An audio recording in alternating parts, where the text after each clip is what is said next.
నామమే అమృతం, శ్రీరామ కీర్తనం సుకృతం. ఈ రామచంద్రుడే లోక రక్షయని అంతరాత్మ పలికే. జగదానందకారక జయ జానకి ప్రాణనాయక, శుభ స్వాగతం ప్రియ పరిపాలక.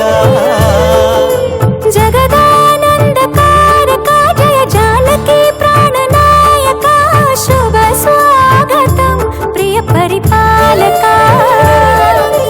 మంగళకరమౌ నీరాక, ధర్మానికి వేదిక అవుగాక, మా జీవనమేక పావనమౌగాక.